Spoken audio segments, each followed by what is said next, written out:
Bless show, let it fly, let it fly. Splash Mountain, let it fly, let it fly. The Greek Freak, let it fly, let it fly. Cash Money, let it fly, let it fly. The whole squad, let it fly, let it fly. Cause who's gonna win it? The Bucks, let it fly. Milwaukee, Milwaukee, Milwaukee. Hello everyone, welcome back to the 50/50 podcast.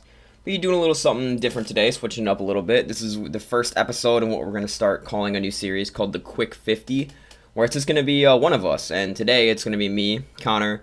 I'm going to be talking about the 2019 NBA offseason, how crazy it was. We're talking about the winners, the losers, who I think is in good shape, who I think is going to have to make some moves at the trade deadline and next year, who I think is going to just be awful outright.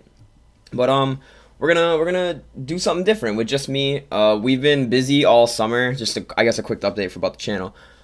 Since summer hit, me and Tyler have been super busy with work, and we haven't been able to record anything in a long time. So we're gonna try to get these little guys out there and just let our stuff be known, so you guys don't completely go empty with content.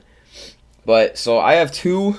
Let's get right into it. I have two real winners for the 2019 NBA offseason. The first winner is us, the fans, because this might have been the greatest offseason of all time.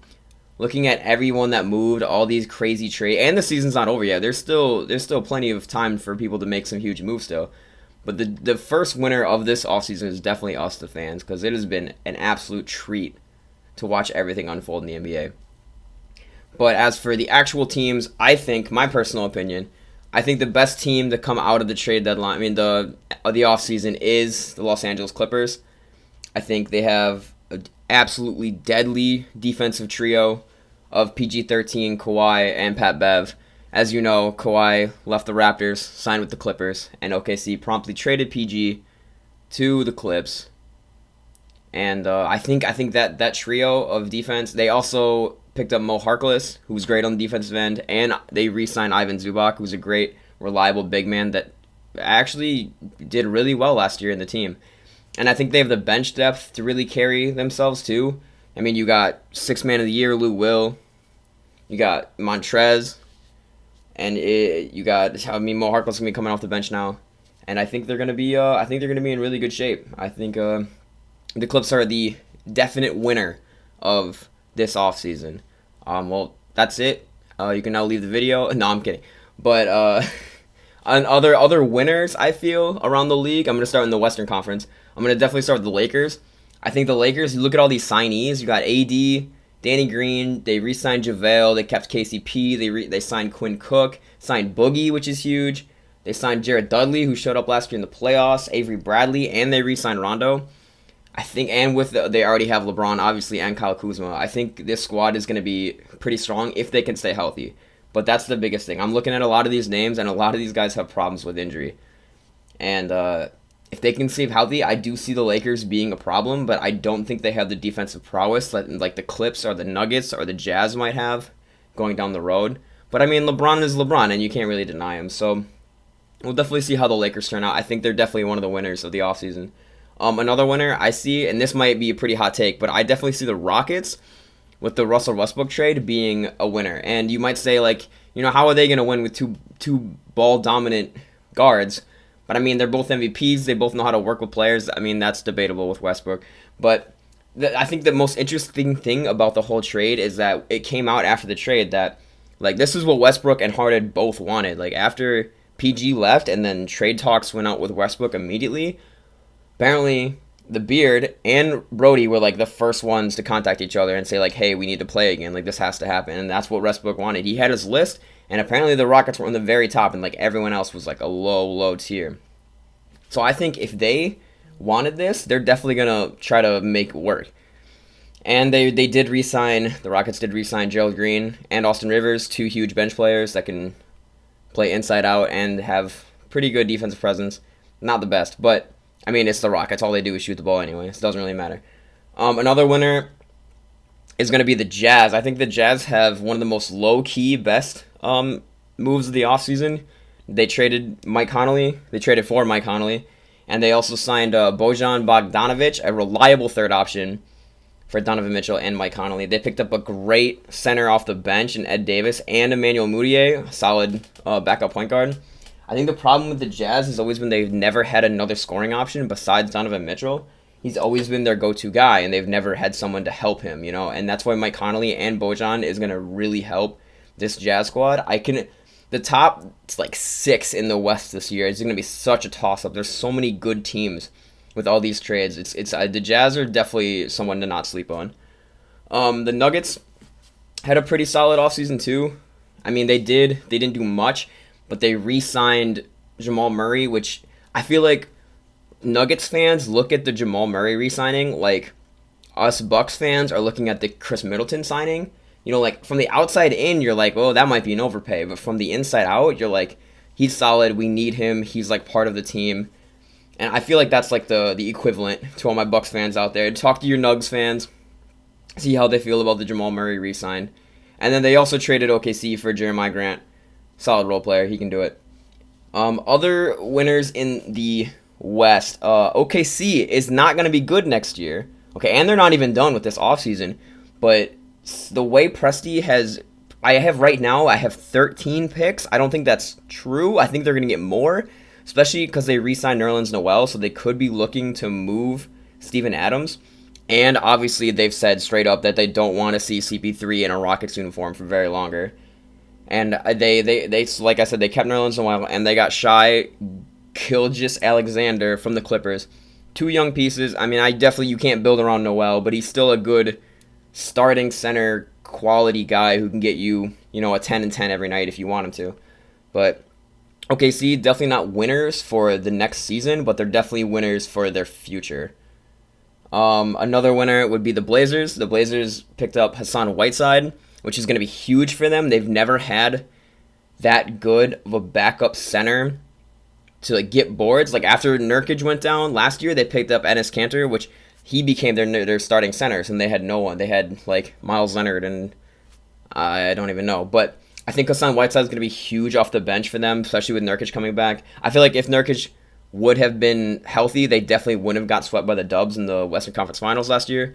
And they also re-signed Rodney Hood, which is a huge role player for them.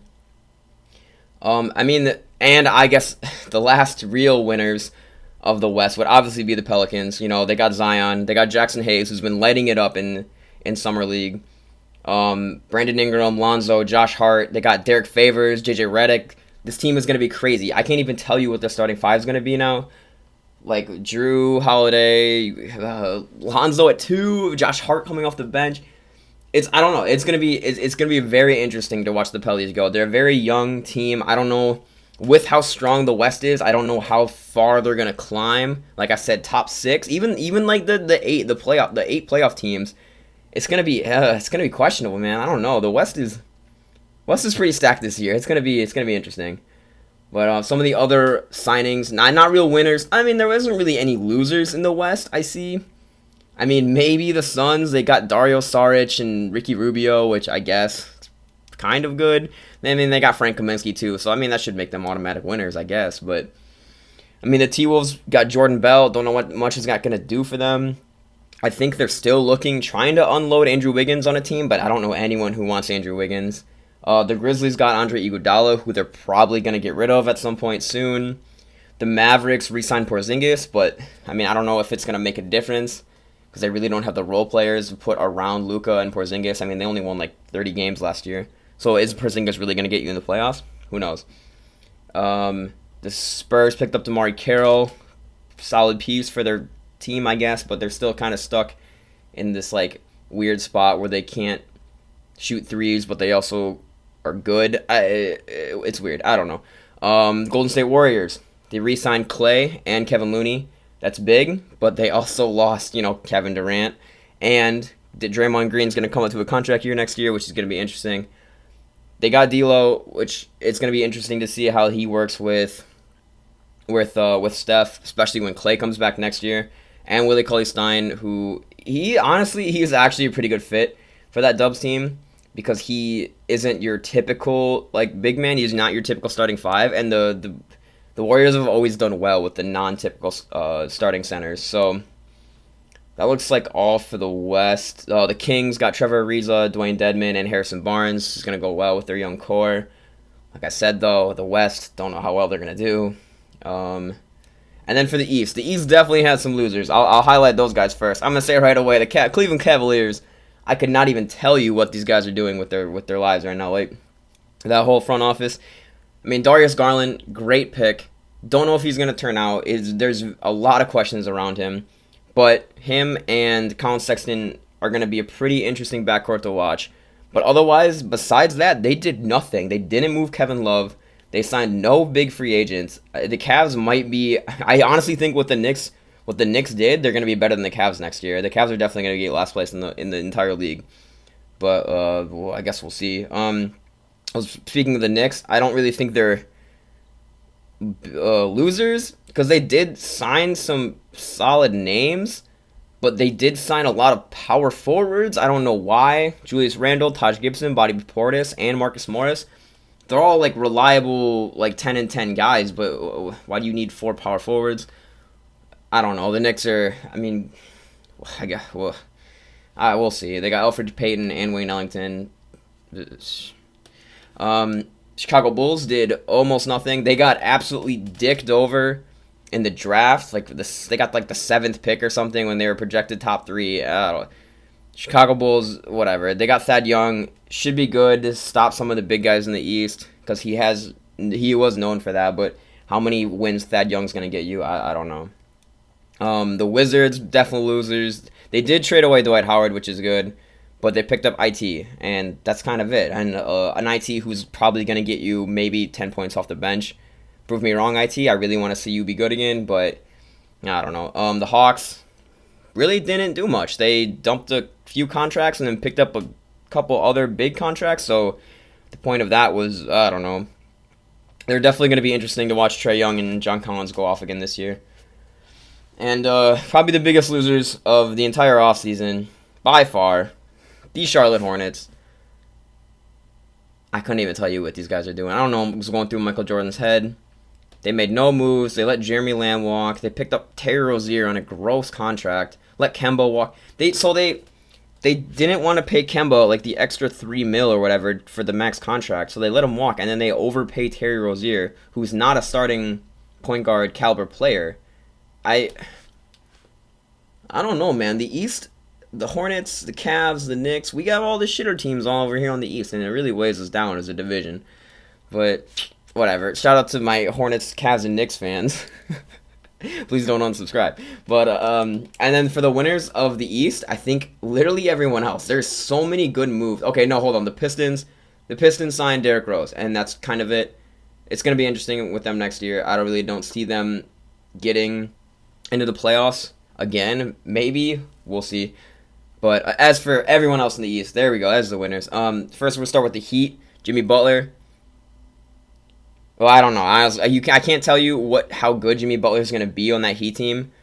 They did give up Josh Richardson, who I feel was just a younger Jimmy Butler. So like, what the point?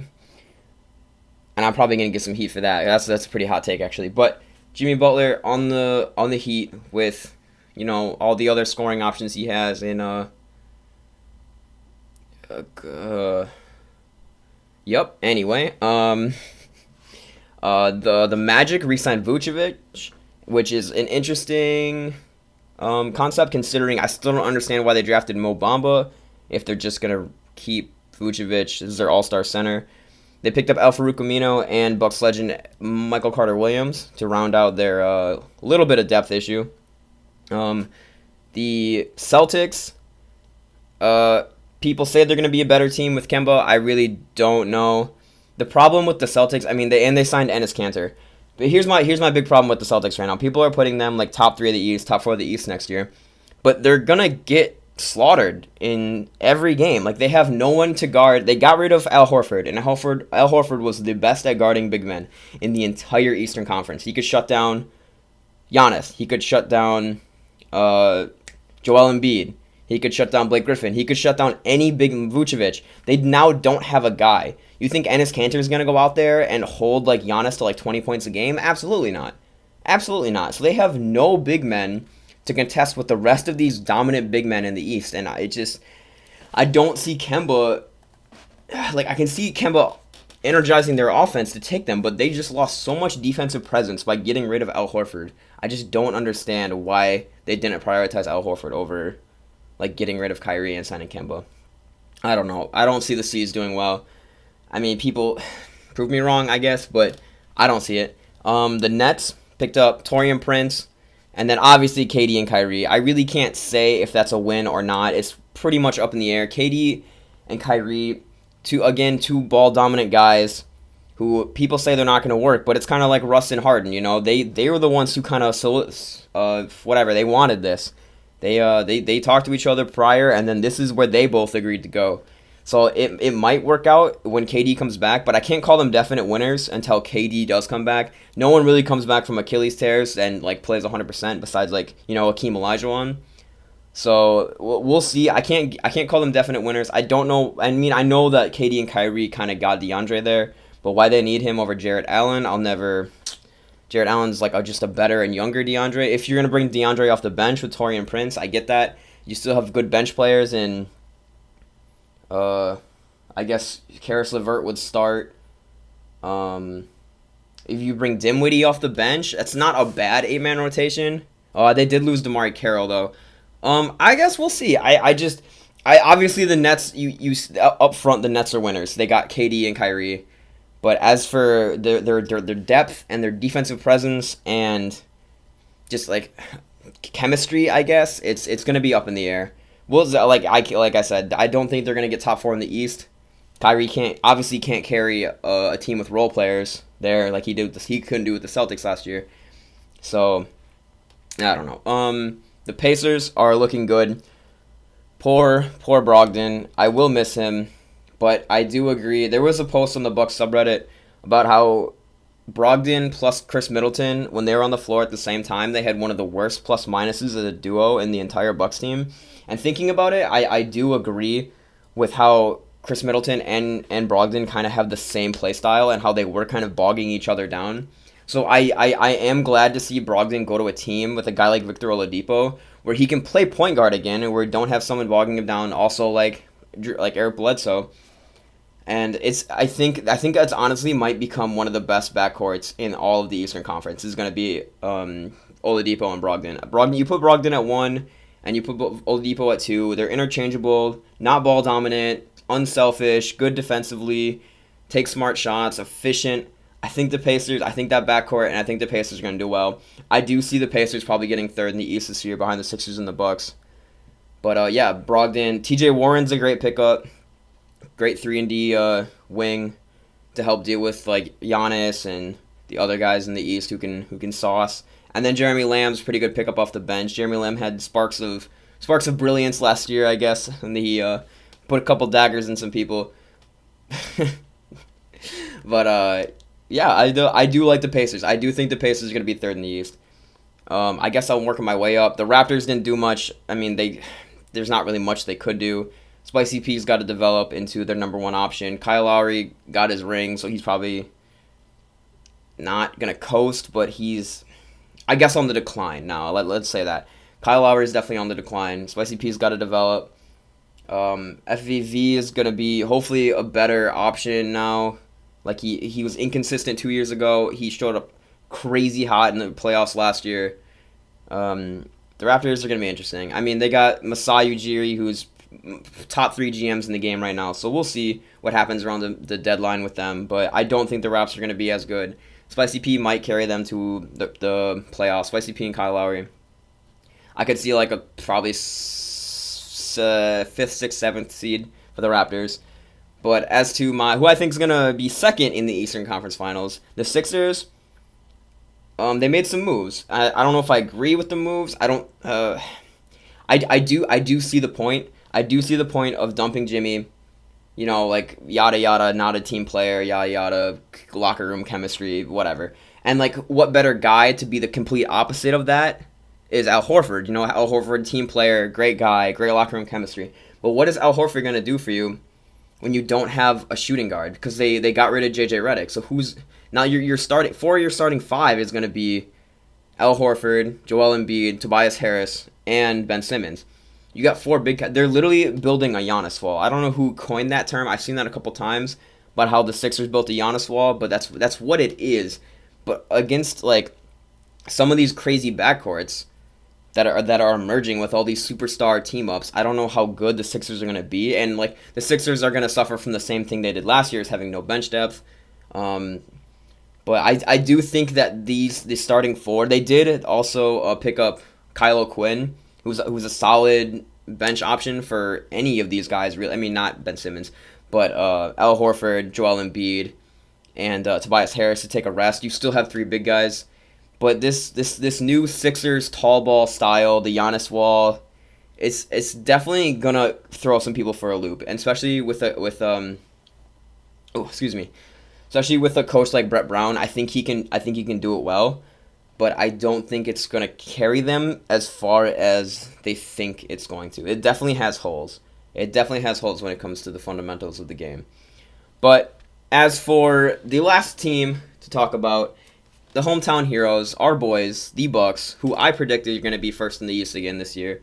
I don't know if we're going to win championship with this Clippers team, but I've talked to so many people, and they say the Bucks got worse, and I don't understand why people think that.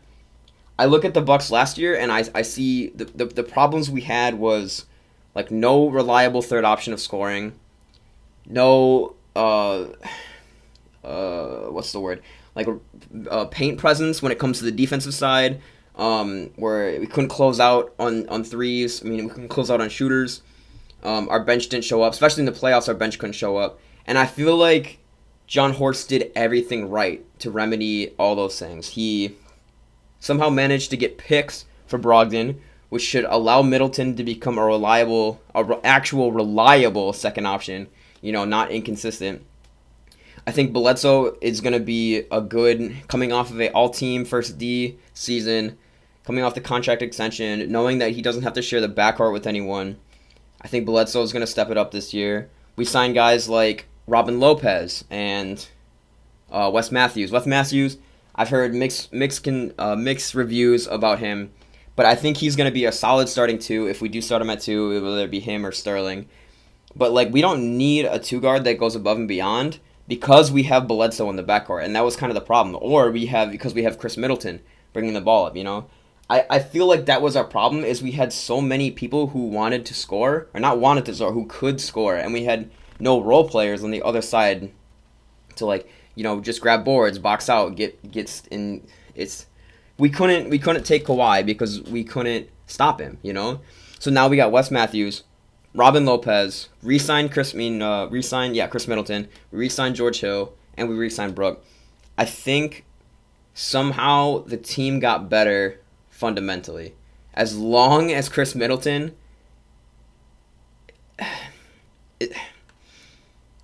He should have more options to be good now. That's what I'm saying. With this new team, this whole thing is based on Chris Middleton. This whole thing is based on Chris Middleton because we signed him to this huge contract. We signed all these role players for him. We got rid of Brogdon, who was like kind of taking his touches.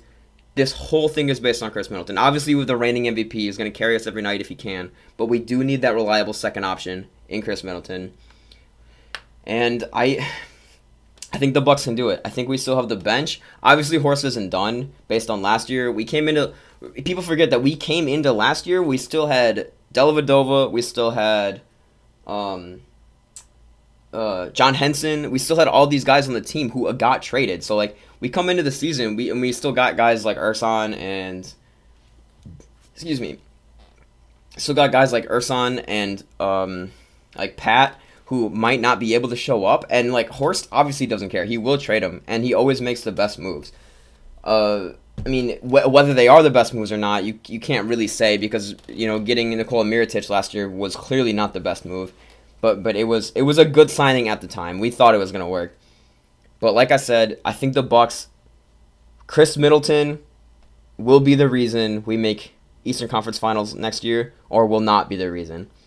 This whole thing is based on him, and that's just my take as a Bucks fan, and as a fan of the game of basketball, But that pretty much wraps it up. Like I said, the offseason's not done yet. We still could see a lot of moves out of OKC, including Steven Adams and CP3. But as for right now, what a offseason it's been. hopefully we'll try to get another podcast recorded within the next, I don't know, 2 weeks. I'm trying, boys. I'm really trying. It's Tyler. He's so... Never mind. But we'll see you next time.